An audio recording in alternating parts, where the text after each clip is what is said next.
Good afternoon, everybody. Welcome to this afternoon episode of Pursue.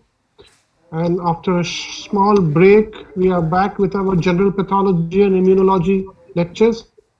Today we have Pursue 5N and we are streaming live from Kolkata. And today's topic is immunity and hypersensitivity. And today we shall be dealing with hypersensitivity reactions 1 and 2. And to talk on this, we have Dr. Major Palash Kumar Mandal, who is an MD and associate professor in pathology at Sagar Datta Medical College, Kolkata. He's also a lab director in Deesan Hospital and Heart Institute, Kolkata. Before I ask Dr. Mandal to start, let me request all of you to please keep your mic muted, your camera off, and please don't share your screen.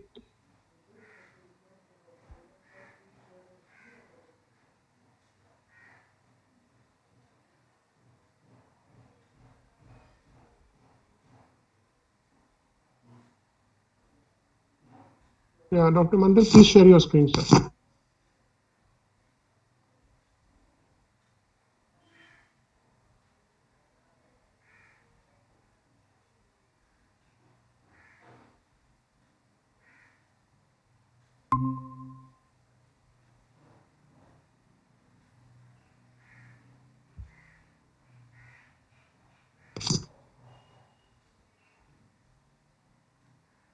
Right.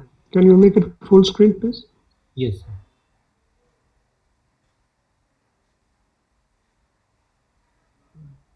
You can just press that hide so that that pop-up can just go away. Yeah. Thank you so much. Please start. Good afternoon, everybody. So we are back with general pathology, the lectures which we were dealing with previously. Unfortunately, I had got this COVID-19 infection and I have recovered, and so I am able to come before you and present once again the lectures.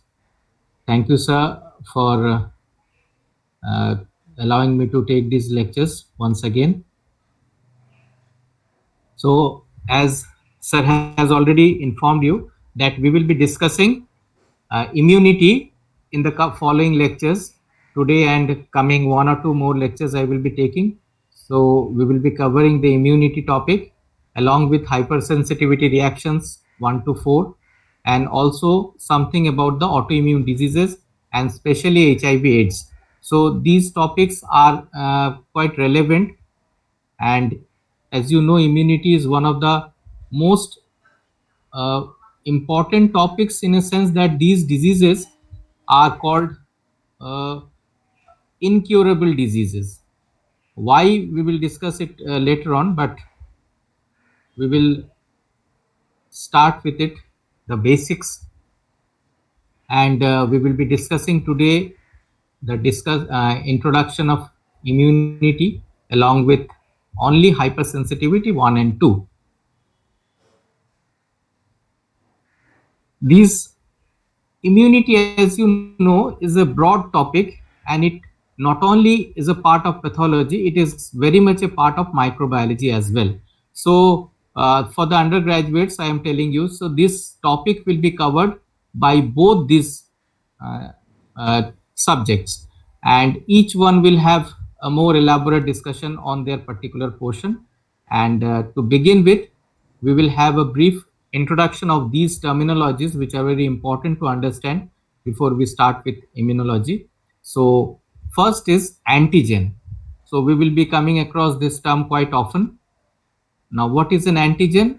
Antigen is a substance, usually protein or a part of protein, which when introduced into the tissues stimulates antibody production. So antigen will always lead to production of an antibody, which is produced by the host or the body itself. Now, what is antibody? It is a protein substance produced as a result of antigenic stimulation. So whenever there is an antigenic stimulation, that whenever an antigen is introduced in the body, so in a host will respond to it by production of a antibody. So circulating antibodies are also known as immunoglobulins. You will be discussing, I think, in broad details in microbiology class. So I am just naming them. I am not going into the details of immunoglobulins, and they are of basically 5 types: IgG, A, M, E, and D. Okay, so and antigen will always react with antibody, because an antigen produces an antibody which will have a same which will only act against that particular antibody. It's very, very specific.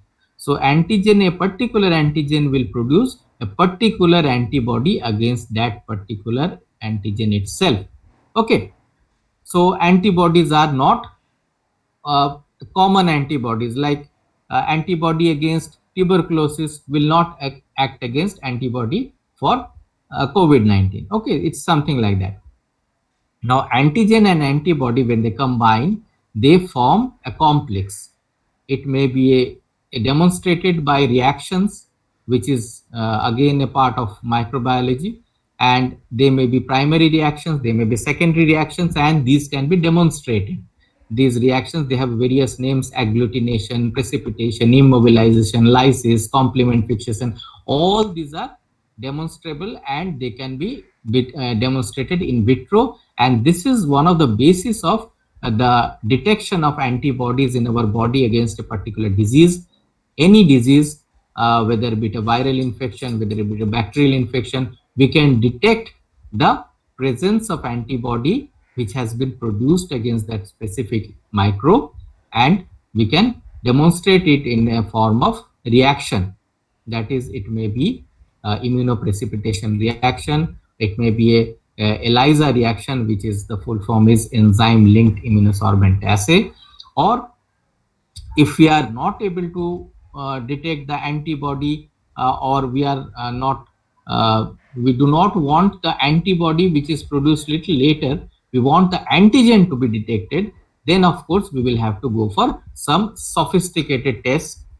Again, ELISA, we know, is one of the tests, and more sophisticated tests like PCR, which is polymerase chain reactions, and other tests. So these tests can directly identify the antigen.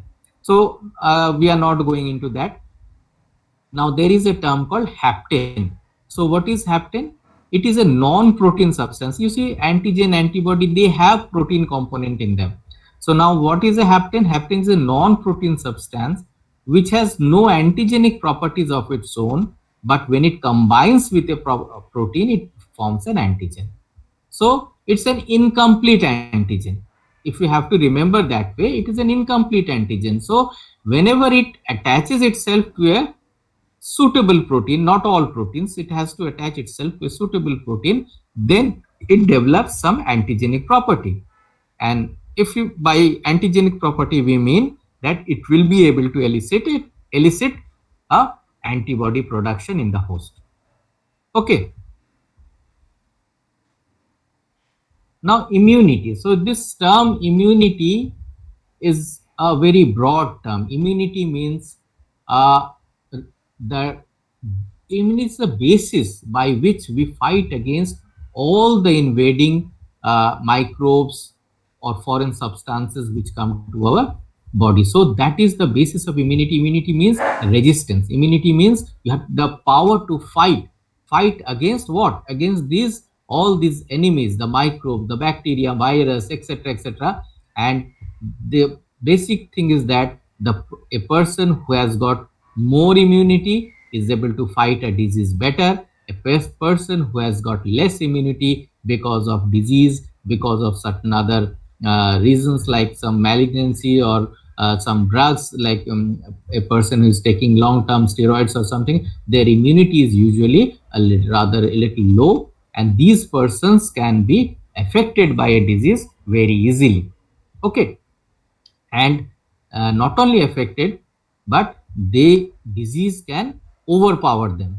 The disease can be so dangerous at times that it may take the life of that person also. So that's why immunity is very important. Okay. And based on this immunity, you have to understand this whole topic of the coming few lectures we will be discussing. This is the whole this is the basis of everything. So Broadly, immunity can be classified into two things. One is innate or natural immunity, and second one is adaptive or acquired immunity. Okay, so innate immunity means from the birth only these things are there in the body, and you do not have to generate anything to do to protect us. Okay, so one is the epithelial barrier, where is very normal. So we have skin. So skin is the first thing which will stop a microbe from entering our body, isn't it? So it is the layer which is covering our whole body from head to toe. We are covered by a layer of skin, and that is a portion of innate immunity. Then comes the phagocytic cells. There are microcytes, microcytes, and macrocytes. The microcytes are the immediate acting cells. Those are the neutrophils. Okay, so they are the first lines of defense. And then we have macrophages. They are also the defense cells, but they come a little later on when the infection keeps on continuing. Okay, these are the phagocytic cells. So we have discussed about macrophages and all that, so I'm not going into details. Then we have something known as natural killer cells, part of lymphoid cells, and also dendritic cells. Dendritic cells, which are again a part of immune system, but they help in recognizing a particular antigen, and they are also known as antigen presenting cells, which will present the antigen to the particular immune cell, which will act then. Okay, then comes certain plasma proteins. Plasma proteins, proteins like components, complements, IgM. These plasma proteins also are the antibodies which will protect us, and by various mechanisms they will uh, attack the microbe and try to eliminate or try to neutralize them. Okay, so this is the innate or natural immunity which is present from the very birth in a particular person. Now coming to adaptive or acquired immunity, so they are activated only when there is some antigenic I can say injury. That is, an antigen whenever enters a body, then this type of response is elicited in the body. For that, the cells have to be present. So the adaptive immunity also depends on innate immunity. If these immune cells, the T cells, the B cells are absent, then there will be no adaptive immunity, because there will be no response generated from the body itself. So for that also, for acquired immunity, the innate immunity should be intact. The basis of adaptive immunity is intact immunity, innate immunity. Okay, and as you know, the organs of immune system, there are two basic divisions. One is the primary organs, one is the secondary organs. Primary organs are the thymus and the bone marrow, where the thymus, where the T lymphocytes are generated, and bone marrow, where B lymphocytes are generated. So that is called the primary organ of immune system. Now what are the secondary organs? They are the lymph nodes, the spleen, the mucosa associated lymphoid tissue. So these are the secondary organs. Okay, now this is a picture taken from Robbins. So this shows how, I mean, this immunity is activated. This adaptive immunity is activated in the body. This is a simple image which shows the B cells, the T cells, and cytotoxic T cells. So here what is seen is that a B cell, whenever it reacts with a microbe, when a microbe is when it comes in the body, a particular B cell is activated, and the B cell is transformed into a plasma cell. This plasma cell transformation is very, very important, because only once the B cell is transformed into a plasma cell, it can produce the antibody. So antibodies are produced from modified B cells, which are known as plasma cells. So that is the basic thing. Okay. Now coming to T cells. T cells, as you know, basically CD4 cells are the helper T lymphocytes and CD8 cells are the cytotoxic T lymphocytes. So helper T lymphocyte will only act when the antigen is presented to it through a antigen presenting cell.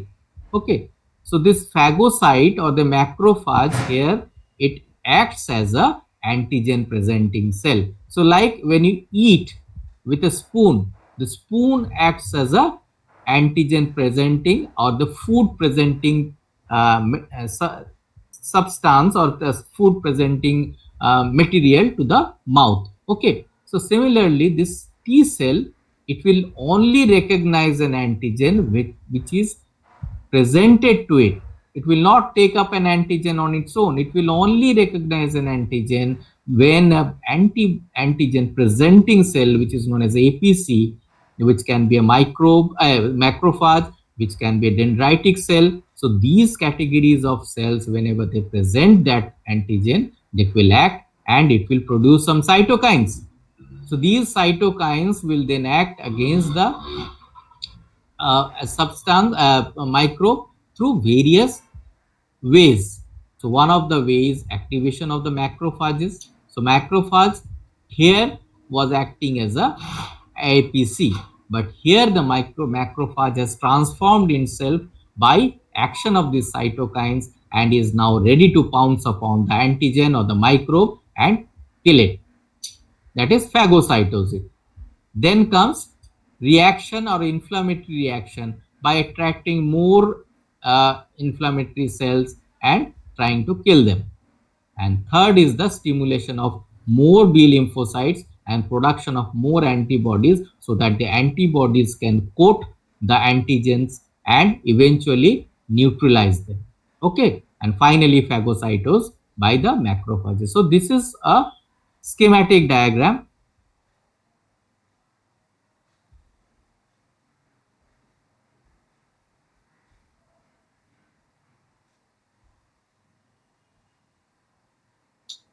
Sorry.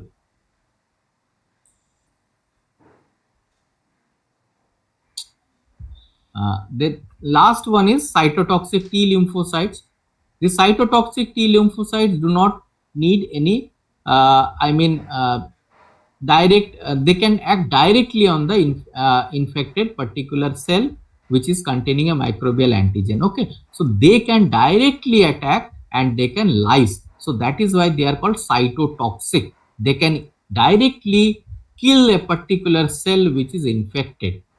Suppose a virus has infected a epithelial cell and the epithelial cell is full of virus, now the cytotoxic T lymphocyte will go and attack the epithelial cell, so it's destroyed, and along with it the virus will be also destroyed. So that is the aim. So these are the various ways how T lymphocyte can act.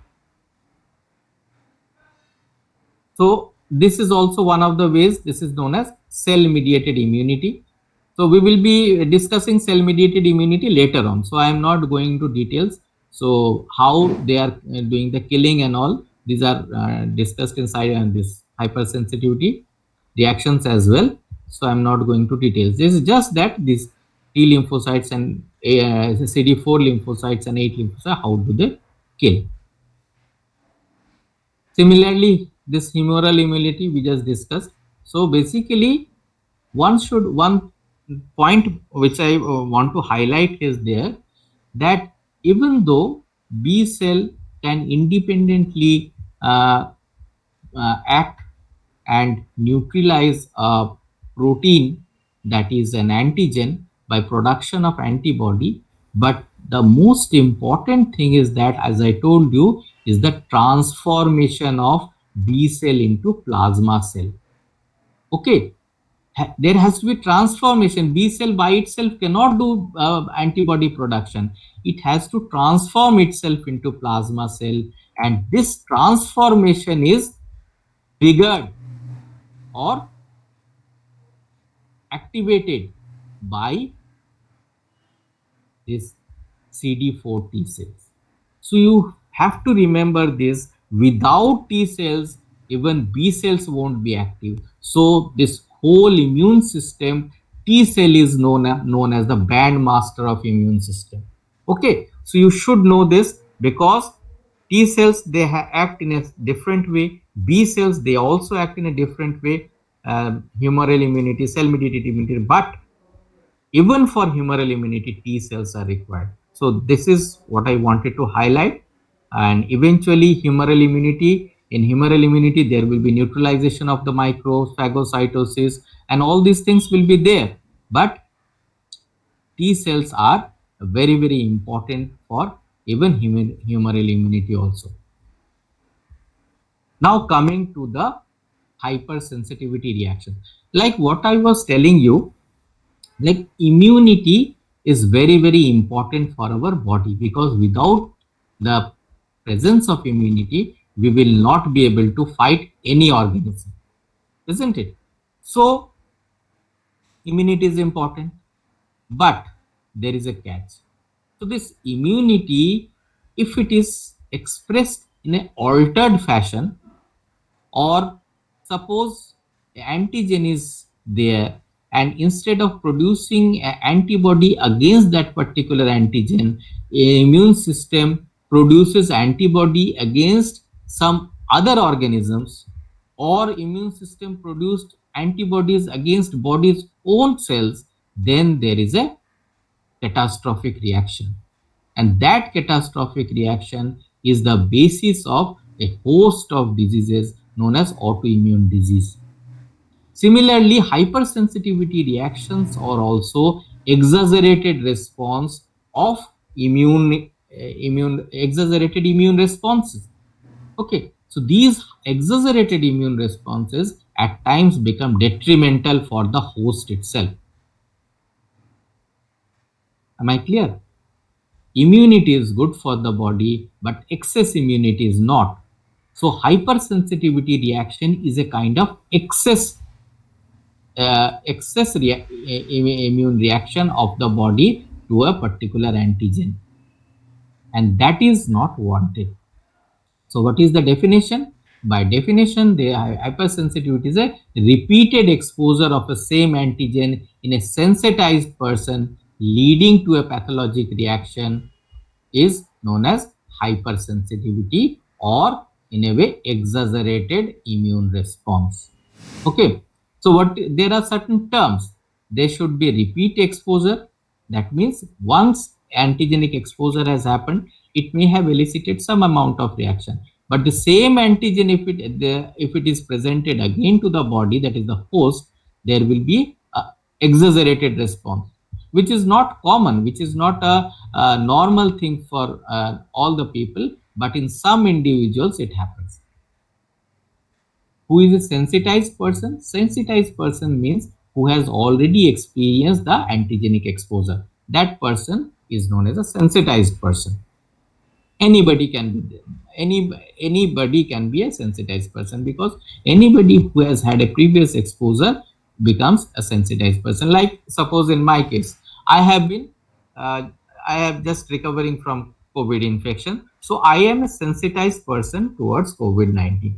So I have developed some antibodies for against this virus.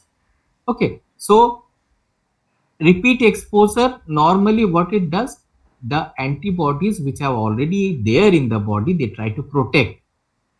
That is the normal reaction.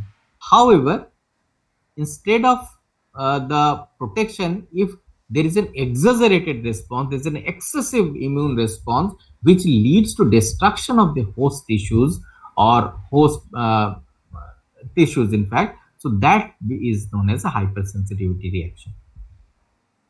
Okay, am I clear? Because this understanding is very important, because hypersensitivity is known as a double-edged sword. Understand? So immunity is a good thing, as well as it can produce some deleterious effects as well.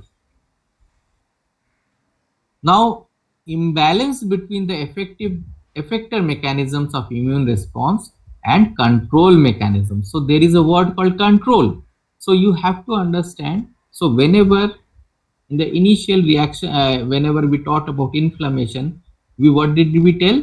That after the process of inflammation is over, there is no further response.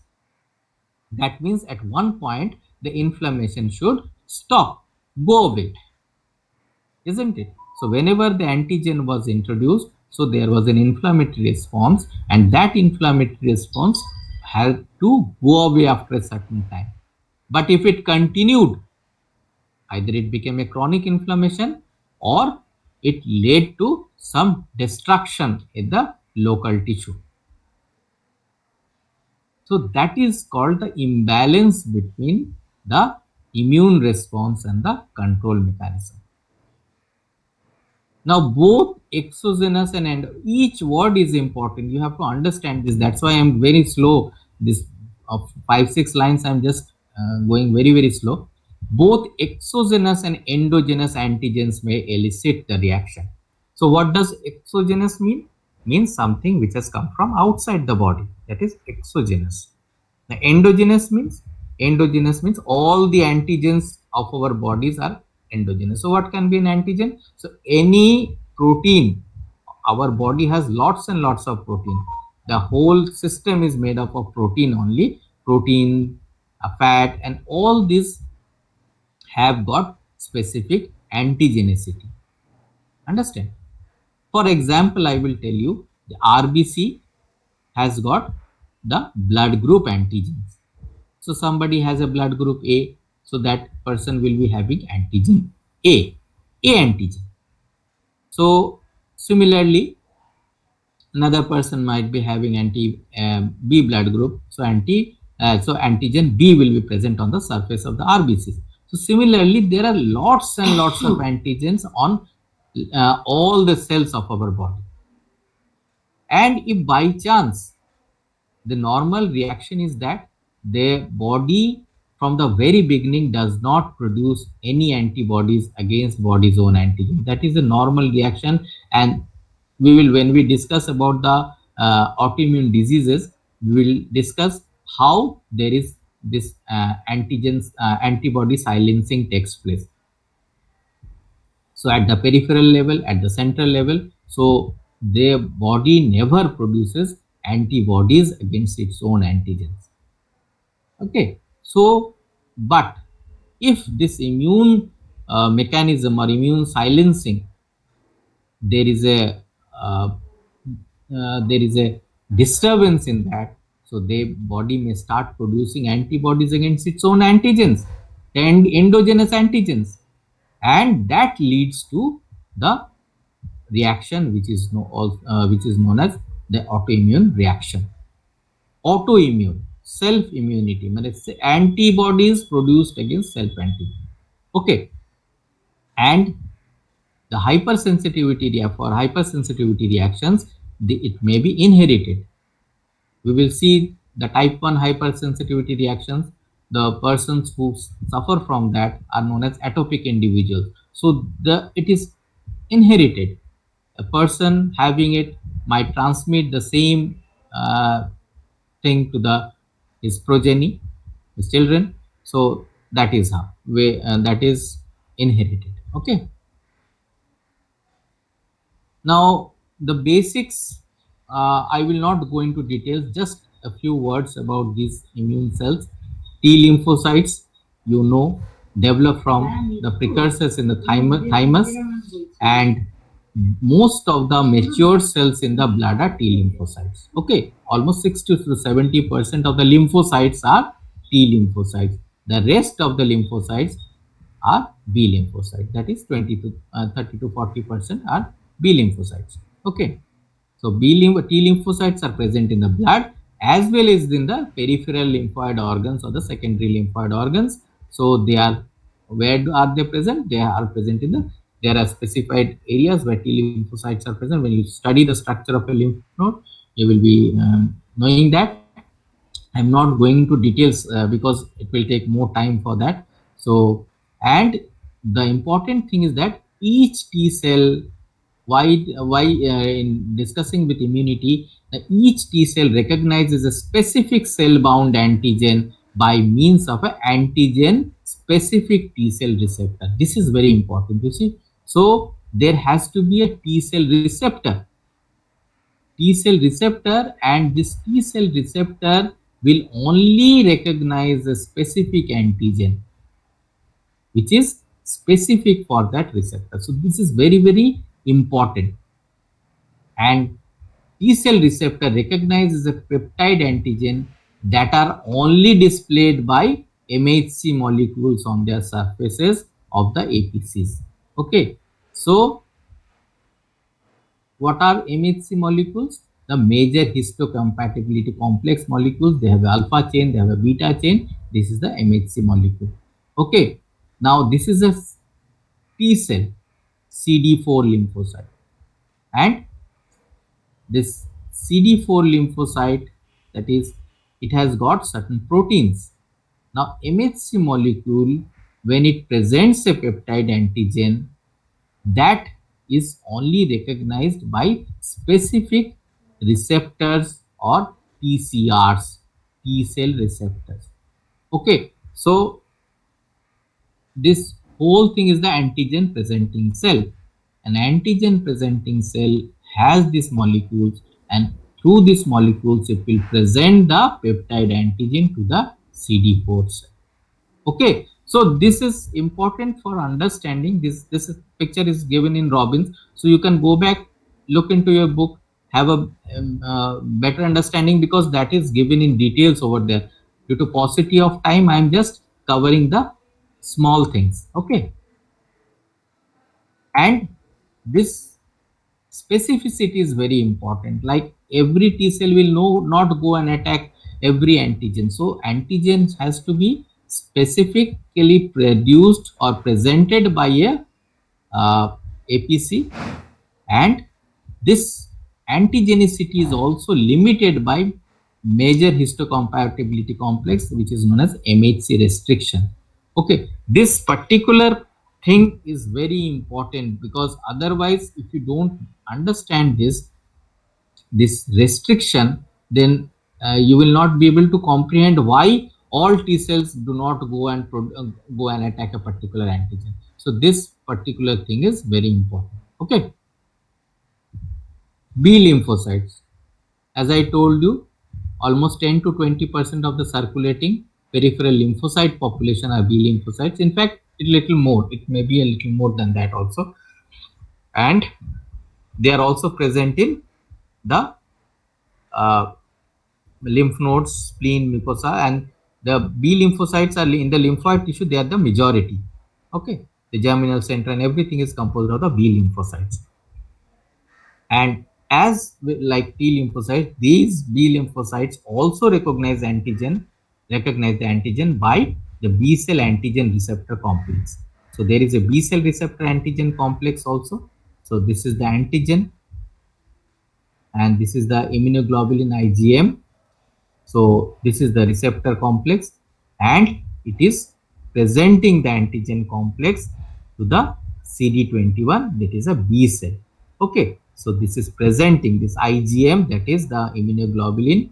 This is the receptor and it is presenting the complement, presenting the antigen, and there is a complement component also, and this recognition is done by the CD21, which is a B cell.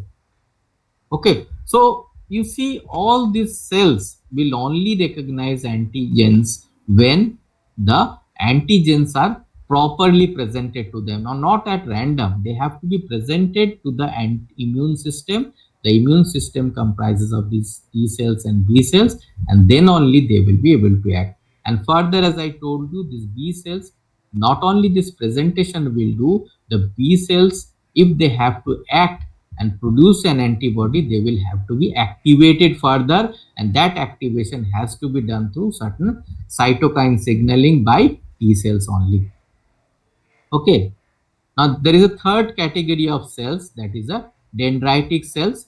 The dendritic cells and the macrophages, they are the APCs or the antigen presenting cells.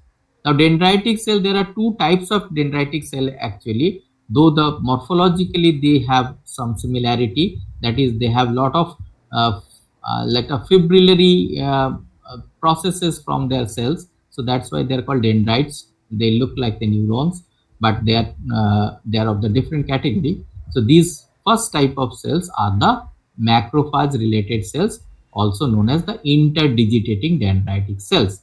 Okay, so they are present in the skin, they are present near the mucosa, and they produce whenever some antigen enters in the body, they go catch hold of the antigen and immediately present it to the particular immune cell, so that immune response is generated. Okay, so they will produce it primarily to the T cell. Understand? The other type of dendritic cell is actually a follicular dendritic cell.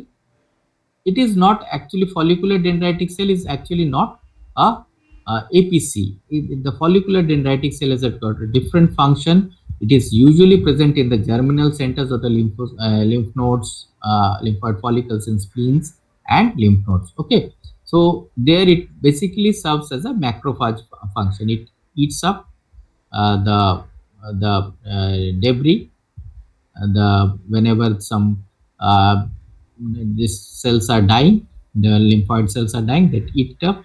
So they are the follicular dendritic cells. Coming to type 1 hypersensitivity reaction. So type 1 hypersensitivity reaction is also known as immediate hypersensitivity reaction, and commonly it is, the common example is allergy. Okay, so what is it? It is a rapid immunological reaction which is occurring within minutes after combination of the antigen with antibody, and it is bound to mast cells in sensitized individuals, leading to the reactions like itching, hives, respiratory distress. Hives is like swelling in the skin, like formation of wheals. So those are also known as hives. Okay, so basically it is an immediate reaction and it occurs within minutes. You have to know each word is important. Within minutes after the combination of antigen with antibodies. Where are the antibodies? Antibodies are bound to the mast cells. Okay, we will come to it. So how it is combining and everything, we will come to it. And it happens in sensitized individuals. Sensitized, we have already discussed. A person who has been previously exposed to a particular antigen is known as a sensitized individual. And how does it express as a reaction? It expresses as itching, wheal formation, and even respiratory distress. So as you can understand that this reaction is not a good thing to happen. This immunological reaction is not a good thing, because once a person is experiencing respiratory distress, itching, is it good for the person? No. So that is why it comes in the category of hypersensitivity or exaggerated immune reaction. Fine. Now this is an antigen and this is a dendritic cell, which is a APC. As I have already told you, APC has to present antigen to the CD4 lymphocyte. The CD4 lymphocyte, now there is a cytokine, that is interleukin 4, that acts upon this CD4 lymphocytes and transforms it into Th2 type of cell, which is again a subcategory of CD4 lymphocyte. Okay, now CD4 lymphocyte has got Th1 type population, Th2 type population, and in that particularly type 1 reaction, the CD4 cell, when it is acted upon after the presentation, it is acted upon by the interleukin 4, it transforms itself into Th2 cell, which also leads to more production of interleukin 4, interleukin 5, and interleukin 13. And what it does then, this interleukin 4 also stimulates the B cell to produce this transform into plasma cell, and it will produce the specific type of immunoglobulin, that is IgE. Okay, so you see the whole reaction is like this. Initially, the antigen was presented through APC to CD4. The CD4 lymphocyte got transformed into Th2 cell with the help of this existing IL4. This this Th4 led to production of interleukin 4, 5 and 13, and of which interleukin 4 led to stimulation of the B cell into plasma cell producing specific type of immunoglobulin E, IgE. Okay, now that resulted in some local response and some systemic response, and that is also divided into some immediate phase and late phase. Now, first was this production of antibodies. This was till the first phase. Okay. Still now, and hypersensitivity reaction has not taken place. Just the antibodies have been produced in the first phase. Now, whenever the repeat exposure happens, what happens? The repeat exposure leads to this IgE. What they do? Why do they go and attach themselves to certain cells known as the mast cells?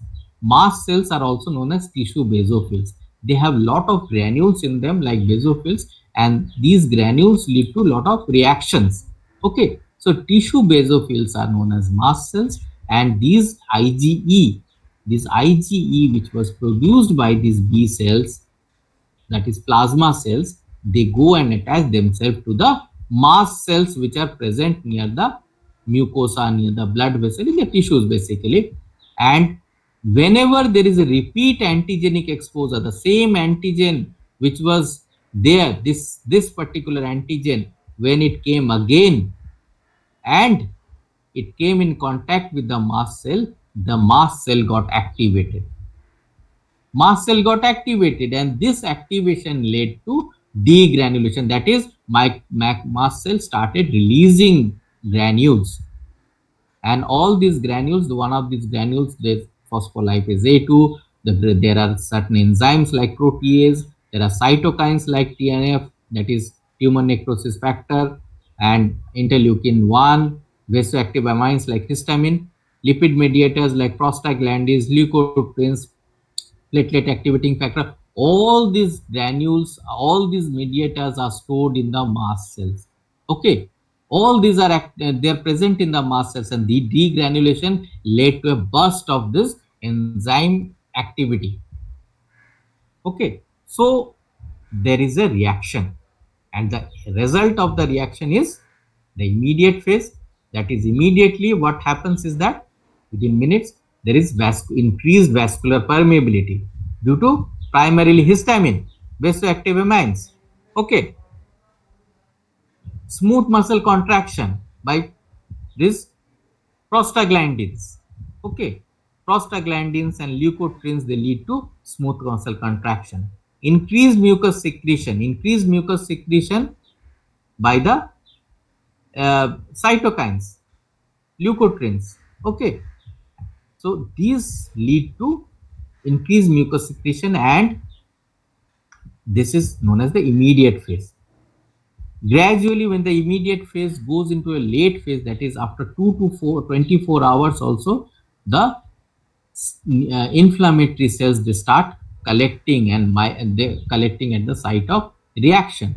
As we have studied in the chapter of inflammation, these cells, that is the eosinophils, neutrophils, basophils, T cells, all these cells start coming, and predominant cell is the eosinophil. For type 1 reaction, the most important cell is the eosinophil, and the immunoglobulin responsible is the IgE type. Okay, and eventually leading to epithelial damage. So, who are damaging? The enzymes, the proteases are there, the phospholipases are there. So, they are damaging the cells. Understand? So, they are damaging the cells. And there is bronchospasm. These prostaglandins lead to smooth muscle contraction. The smooth muscles of the bronchus, they become constricted, and there is bronchospasm. So that leads to respiratory distress.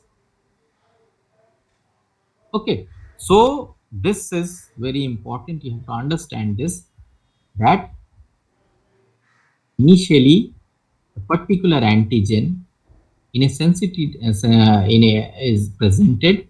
The person is basically, you have to understand that atopy does not happen in everyone.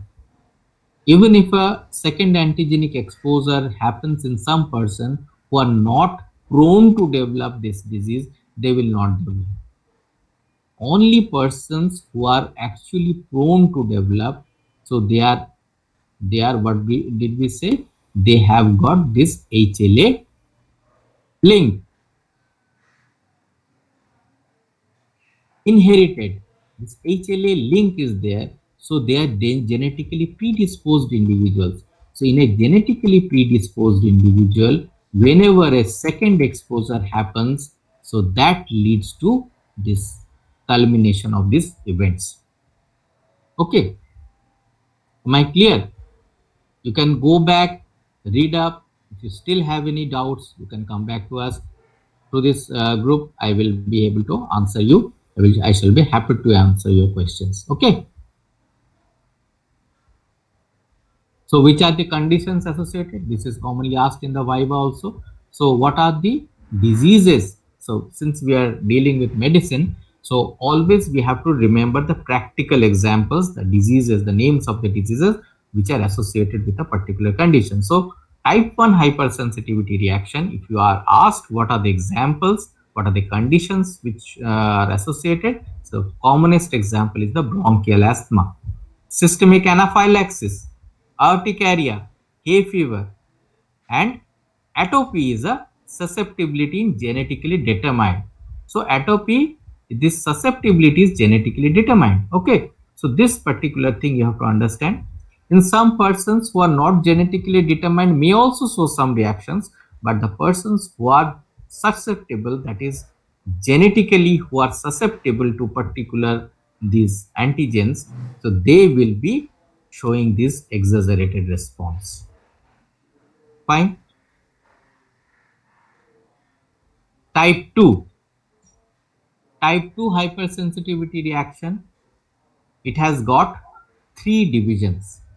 Okay, first one is the how antigen is acting.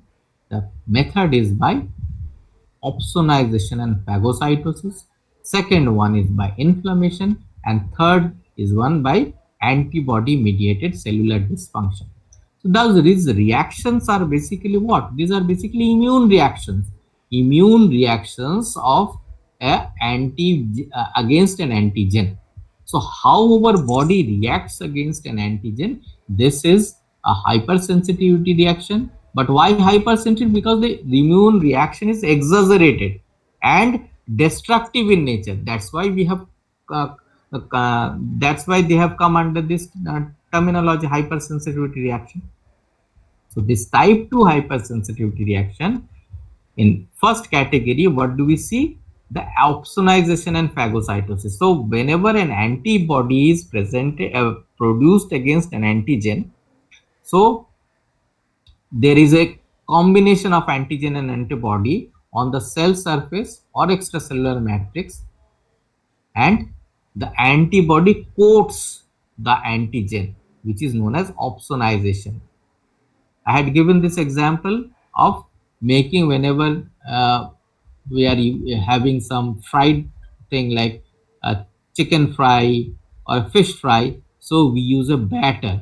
So we cover the particular thing so that it becomes more tasty and the volume becomes more also. So whenever a person who is selling some fry, so the batter, if it is more, then the actual material will be less. So anyway, that's lighter part of it. So opsonization basically covers, by opsonization means the covering of the antigen by a particular, or coating of the antigen by a particular antibody, so that it can be easily taken up by a macrophage. It becomes more palatable for the macrophage. It can be more easily destroyed by the macrophage. Okay, and there is either a deposition of complement or there is recognition and attachment of the immunoglobulin or complement by a particular receptor of the phagocyte, that is either Fc receptor or the complement C3b receptor of the phagocyte, which eventually leads to phagocytosis. Okay, so because that is the aim, opsonization is the initial thing and eventual thing has to be the phagocytosis by a phagocyte, that is a macrophage. And in complement also there is something known as this ADCC, antigen derived cell mediated toxicity. Okay, the cellular cytotoxicity leads directly to cell lysis. That is uh, uh, this is forgetting the term. So this is directly activating, and this MAC is an antigen complex. Okay, so this produces some holes on the cells. It's the cells which are the antigens itself, which are the cells which have contained the antigen, and that directly kills or the cell lysis takes place. So that is called antibody dependent cytolysis. Okay, so this particular thing is very important, you see, because opsonization and phagocytosis are the first type which leads to this type 2 hypersensitivity reaction. But why is the problem? So this is a normal phenomenon. So why the problem happens? Problem is seen when this particular thing is noted with these reactions. So what is the example? Mismatched blood transfusion reaction. So if a person having a blood group A is given a blood group B, is given a blood of blood group B, then there is a mismatch, because A blood group person will have anti-B in their blood. So whenever the B antigens, B RBCs come into contact with the blood, so they will be lysed. So this lysis takes place by the method of the phagocytosis and opsonization. And this is example of the clinical example of type 2 hypersensitivity reaction for this category is mismatched blood transfusion.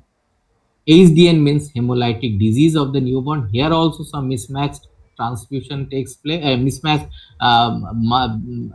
between the maternal blood coming to the fetal blood takes place, leading to lysis of the fetal blood cells. Okay, this is AIHA, means autoimmune hemolytic anemia.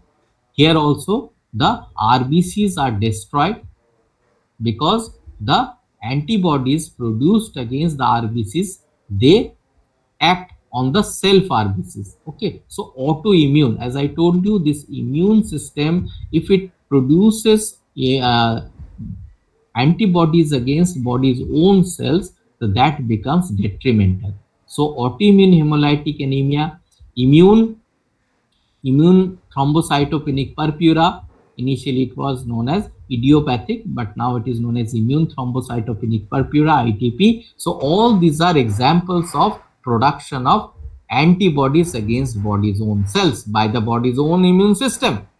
So this, if you are asked what are the examples of type 2 hypersensitivity reaction happening in the body, one is the mismatched blood transfusion reaction, which is a normal phenomenon. Actually, if we consider it's a normal, it's not an exaggerated thing. We have done a mismatch by mistake, that is a iatrogenic error.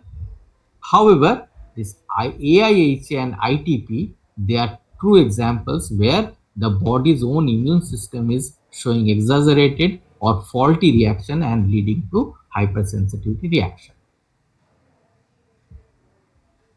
Another example is inflammation, which is here the reaction is shown by inflammatory response. There the reaction was shown by lysis, phagocytosis initially by after opsonization, and phagocytosis leading to a killing of the cell, lysis of the cells. Okay, here what is that? the inflammation is there. Inflammation means the inflammatory response is there. We have studied inflammation, we have studied acute inflammation, we have studied chronic inflammation. This inflammatory reaction, if it is exhibited in a particular hypersensitivity reaction, this is the example. How it does? Antibodies are there, are produced against fixed tissues, fixed antigens in the tissues. Okay, this is an altered and this is an altered immune response. You see, the fixed tissues are the body's own tissues, that is the basement membrane, the extracellular matrix. These are the body's own tissues. If by faulty immune reaction antibodies are produced against them, there is activation of the complement system. There is a complement, there is a classical pathway, there is an alternative pathway. I'm not going into details of that. We will be discussing that whenever we are going to discuss the production of immune reactions. Okay, so we will be discussing later on, not now. So complement activation is through the C5a and C3a, and through whenever the complement C5 is activated, the inflammatory response is generated, the neutrophils and the monocytes are activated, and C3 activation leads to increased vascular permeability, which is also a part of inflammatory response. The first reaction of the vascular system was initially the initial vasoconstriction, followed by vasodilatation and increased vascular permeability. We have studied in inflammation, and here there is these neutrophils and monocytes. They are also activated by C3b and Fc receptors. Okay, finally what they lead to? They lead to this production of prostaglandins, vasodilator peptides, lysosomal enzymes like protease. Similarly, like what happened in type 1 reaction, also here also these enzymes are produced, but they are produced by these cells, not by basophils or mast cells. They are produced by these neutrophils and monocytes. Okay, neutrophils and monocytes, they are leading to these reactions. The enzymes, lysosomal enzymes, proteases, okay, reactive oxygen species, and finally, as you know, these lysosomal enzymes, the proteins, they will lead to the digestion of the tissues and continued inflammation. Okay, if the antibodies are being produced by the body's own tissues, naturally the reaction will not stop, because the body has the body has lots of own immune own antigens. Whole body is full of antigens, so a particular antigen, if it is destroyed, the body will again replenish it. So this antigen inflammation reaction keeps on going on and on, because body tries to replenish it and the inflammation keeps on continuing. Okay, so this is a very uh, and this example is a very good example of autoimmune diseases. So one of the autoimmune diseases is vasculitis. The antigen is the blood vessel basement membrane. Okay, the antigens are attacked upon by the antibodies produced by the body's own cells. Another example is Goodpasture syndrome, where the antibodies are produced both against the basement membrane of the kidneys, glomerulus, as well as the pulmonary capillaries, and also in acute rheumatic fever, which is a disease, which is autoimmune disease, in which antibodies are produced against Streptococcus beta hemolyticus, group A beta Streptococcus. So that antibody cross reacts with the own antibodies, that is the antibodies of the heart muscles, antibody of the other joints. So that becomes culminated into a acute rheumatic fever. Okay, so whenever you are asked example of type 2 inflammatory hypersensitivity reaction where inflammation is the predominant thing, so you give these examples: vasculitis, Goodpasture syndrome, and acute rheumatic fever. The third of the last category is antibody mediated cellular dysfunction. Okay, so antibody leading to cellular dysfunction. So here what it does, the antibody which is produced against body's own cells. Okay, there is no cell injury or inflammation. We were discussing of the first was the cell injury. Here the cell which was their body's cell, own cell, was phagocytosed. The classic example was immune hemolytic reaction, that is autoimmune hemolytic anemia, and ITP. So body's platelets, the platelets are the body's own cells. So antibodies were produced against the platelets. The antibodies covered the platelets, opsonized them, and were eventually phagocytosed or killed. So that was how this ITP, and that led to reduction of the platelets, that is called thrombocytopenia. So ITP was example. Here RBCs were coated by antibodies which were produced by the body's own cells and phagocytosed, lysed, and eventually autoimmune hemolytic anemia happened. That was opsonization phagocytosis. This was inflammation, where inflammatory response was generated by the antibodies against body's own antigens. And last one is the antibody did not lead to either cell injury or inflammation, but led to something else. What is something else? That the antibody blocked the receptor at the motor plane. This ACH receptors, this acetylcholine receptors, which were blocked at the motor end plate, led to weakening of the response, the neurologic response, that is eventually a neural response leads to contraction of muscle. The muscle, if it is not the muscle cannot contract, so that muscle will become weak. In myasthenia gravis, that is what it happens. So this antibody which was produced against the ACH receptor led to reduced contraction of the muscle, that is the neural transmission was blocked. Okay, the ACH or the neural substance which is responsible for the eventual muscular contraction was blocked at a particular synapse and the muscle could not contract. So that is the basis of myasthenia gravis. So it is blocking. The reaction is blocking and reduced activity. On the other hand, in Graves' disease, the antibody stimulates TSH receptors. The TSH receptors are stimulated. Thyroid stimulating hormone, they are stimulated. The TSH, what it does, it produces more, it leads to more production of the thyroid hormones, that is the T3 and the T4.